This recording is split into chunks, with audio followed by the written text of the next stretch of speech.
महामृत का वर्णन किया जा रहा है।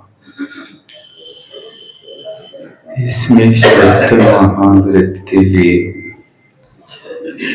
4 तरीके से कथन किया। पहला बताया सदअपलाप,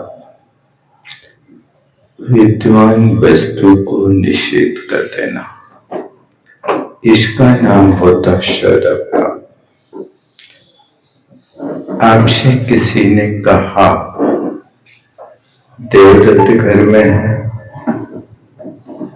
आपने कहा नहीं है, जबकि घर में था। ये वचन बोला तो ये सत्य महाव्रत का या सत्य अनुव्रत का प्रथम अपलाप हो गया। विद्वान वस्तु है लेकिन निषेध कर रहे, तो ये सद अपलाप होता। असद अपलाप, वस्तु नहीं है लेकिन फिर भी आप कह रहे हाँ हमारे घर में तो ये बहुत मात्रा में है। इस प्रकार की वस्तु नहीं थी और वस्तु की मौजूदगी को कह देना, इसका नाम असत अपलाप होता है। शेयर बाजार में तो पूरा यही चलता होगा, कोई वस्तु है भी नहीं है और का विनिमय कर देते। यही तो मतलब वृत्ति के लिए माल है नहीं, इस व्यापार से दूर किया जाता है। तीसरी बात होती है अन्य रूपाभिधान। अन्य रूपाभिधान का अर्थ होता है सामने वाला कह रहा कुछ, आप कर रहे कुछ। सामने वाले ने कहा भैया आपके पास घोड़ा, हमें घोड़ा दे दो। तो उसने कहा हाँ हाँ है। घोड़ा नहीं था उसके पास और उसने घोड़ा के स्थान पर बैल लाके दे दिया। तुम्हें भार ढोना है तो भार घोड़ा से भी ढोते, बैल से ढो लो।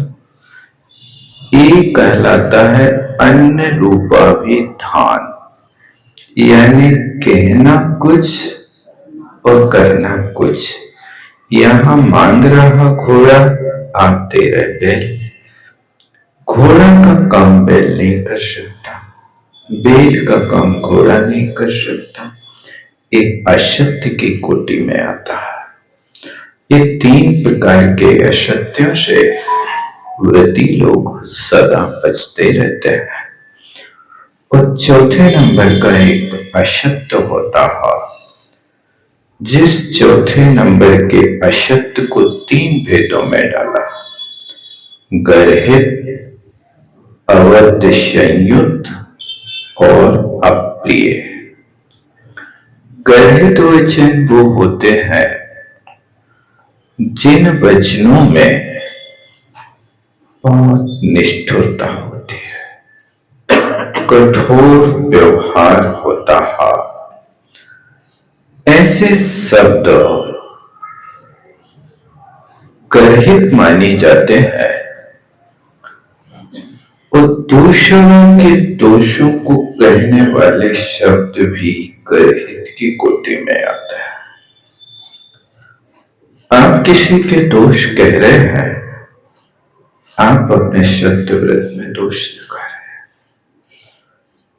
उसके पास तो दोष है, कहने में क्या हुआ था, बहुत अच्छा। तुम्हारे इस दृष्टिगोचर दोष दिखाई दे रहा। इस परिस्थिति में आपके लिए कहा तथ्यम व अतथ्यम पर दोषान निगूहते, वास्तविक हो अथवा ना भी हो, लेकिन किसी के दोषों को कहना एक उपगूहन अंग का दोष माना जाता है। कभी किसी के दोष कहना उचित नहीं है। दोषों को कहने वाले व्यक्ति को साहित्य में पृष्ठ मांस भक्षी कहा जाता है। जैसे कोई पीछे से मांस सेवन कर लेता तो उसको पृष्ठ मांस भक्षी कहता है।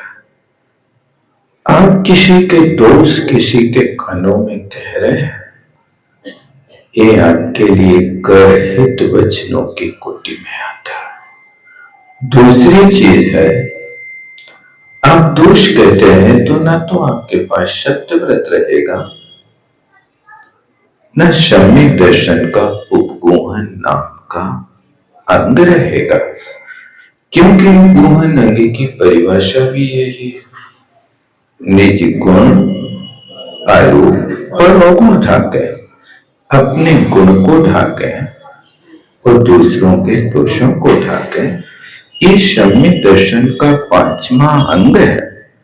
इस अंग का यदि आप पालन करते हैं तो आप सम्यक चरण को निर्देश रीति से पालन करता है।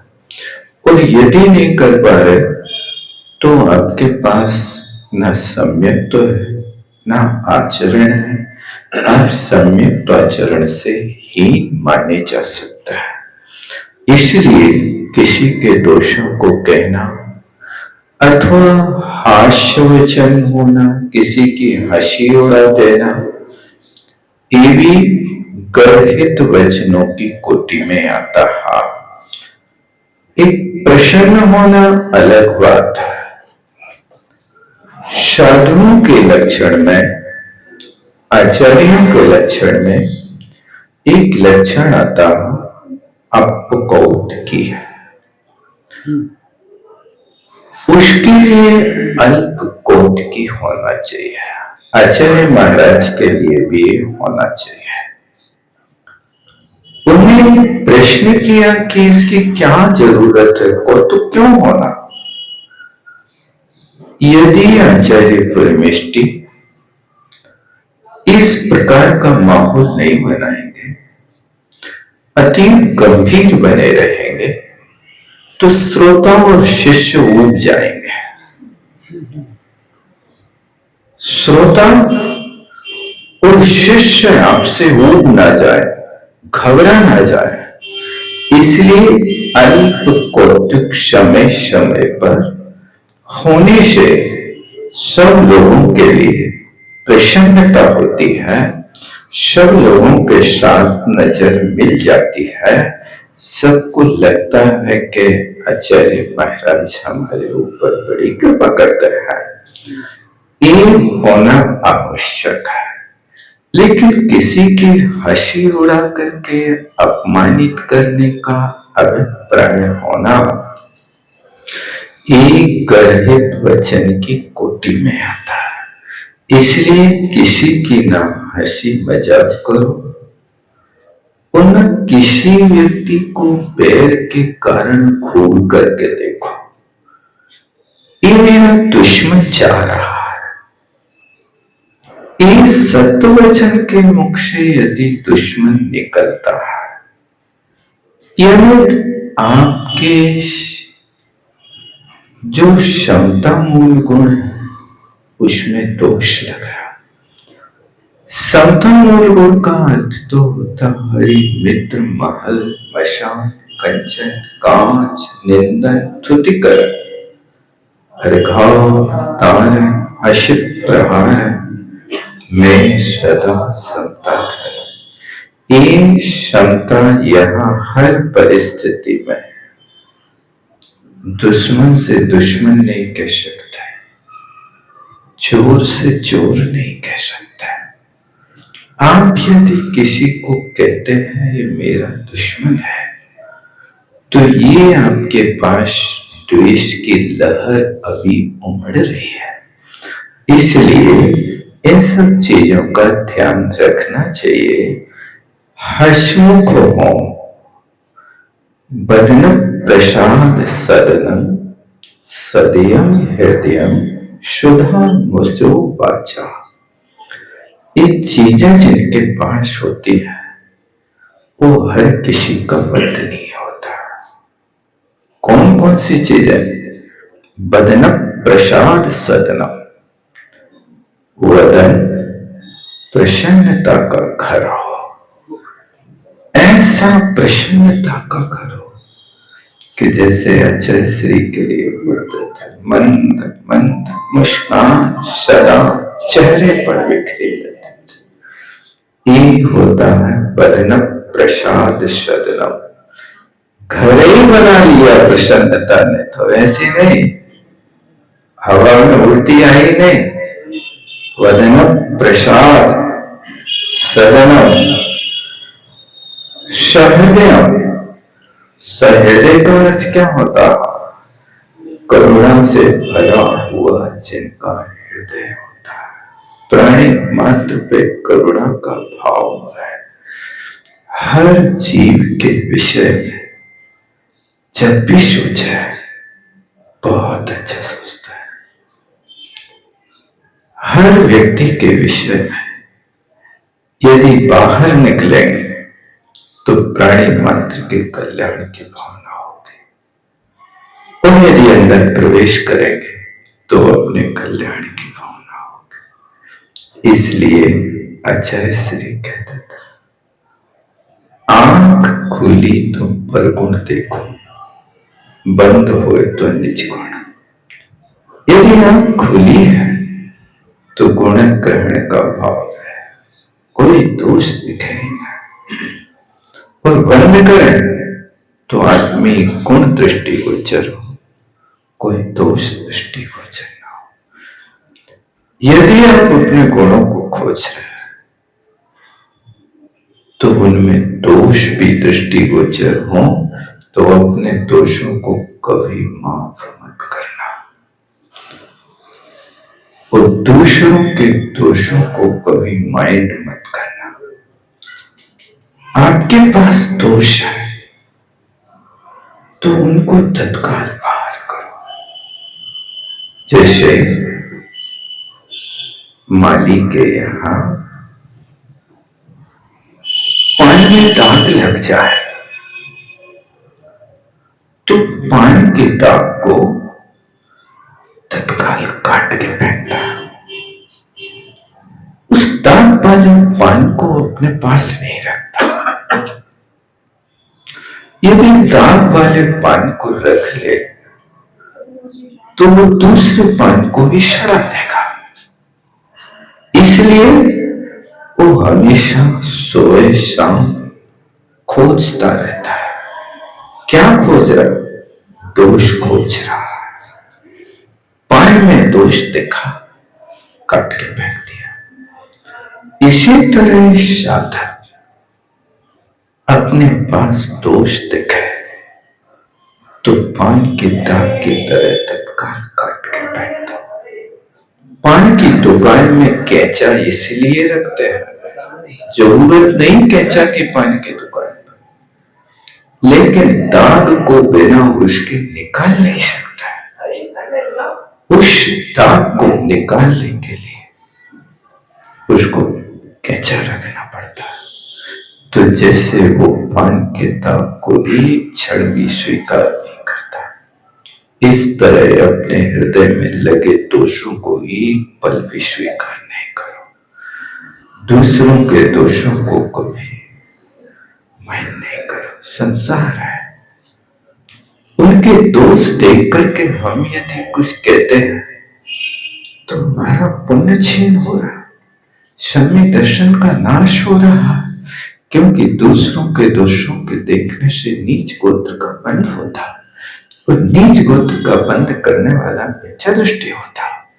सम्यक दृष्टि को नीच गोत्र का बंध नहीं होता। सम्यक दृष्टि को नीच गोत्र का उदय तो हो सकता है, लेकिन बंद नहीं हो सकता। यदि आपको दोष देखने का भाव पैदा हो रहा है, समझ लेना कि हम सम्यक दर्शन से रिक्त हो गए। सम्यक दर्शन अपने पास नहीं है।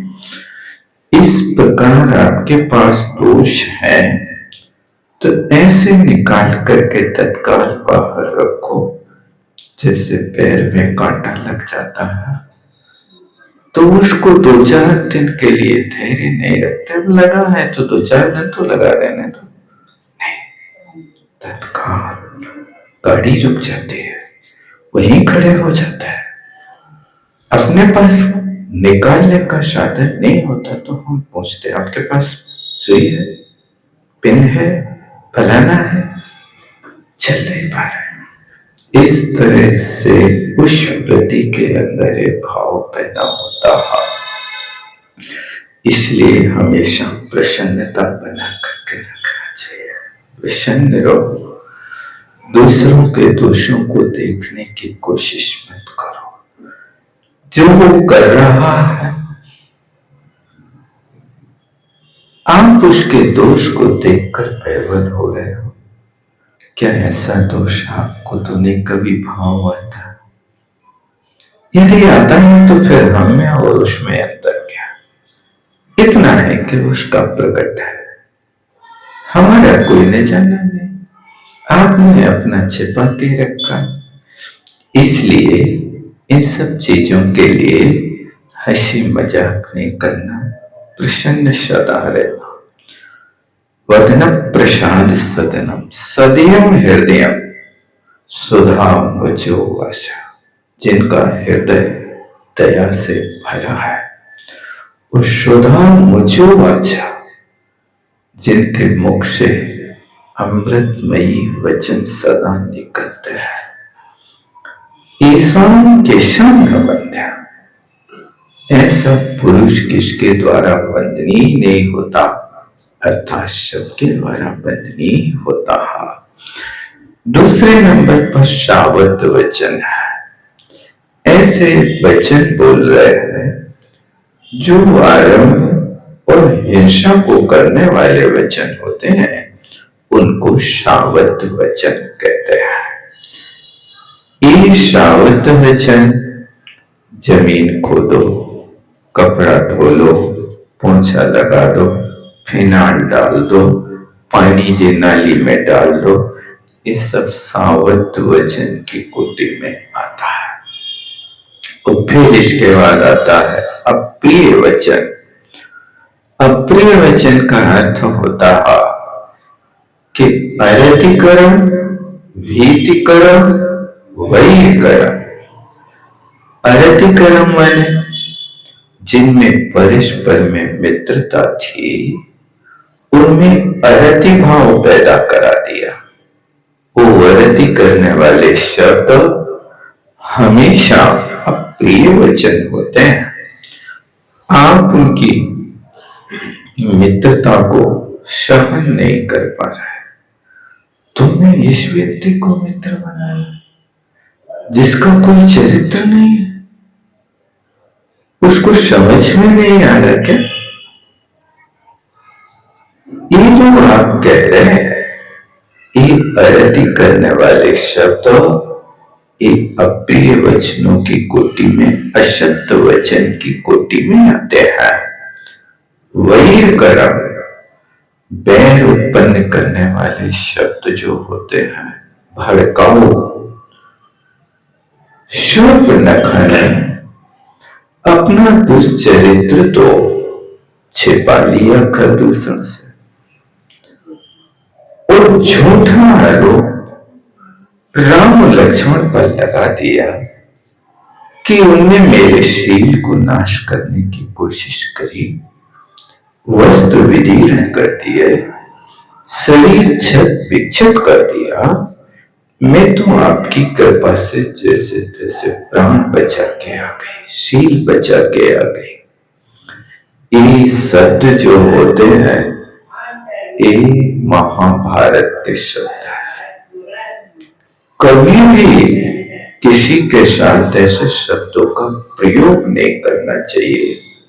भड़काऊ हो, कषाय भड़क जाए, लड़े घर में तुम, और तुम लड़ करके फिर जाकर के परिवार के सामने अपनी प्रस्तुति देते हैं कि हम बिल्कुल शुद्ध दूध के धोए हैं, और सामने वाला बहुत निकृष्ट व्यक्ति है।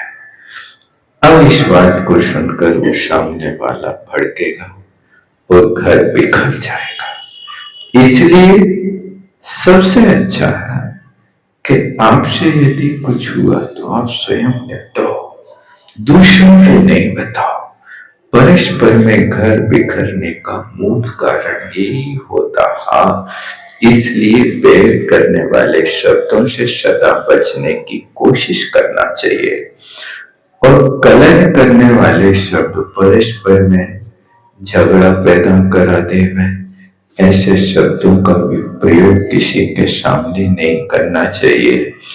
और भय पैदा कर देवे, तुम हमको जानते नहीं हो, हमारा भैया कलेक्टर है, तुम्हें अभी खड़े खड़े उठा लेगा यहाँ से। ये भय पैदा करने वाले शब्द हैं। सामने वाला डर जाए, तुम्हें पता नहीं हमने कितने खून किए हैं।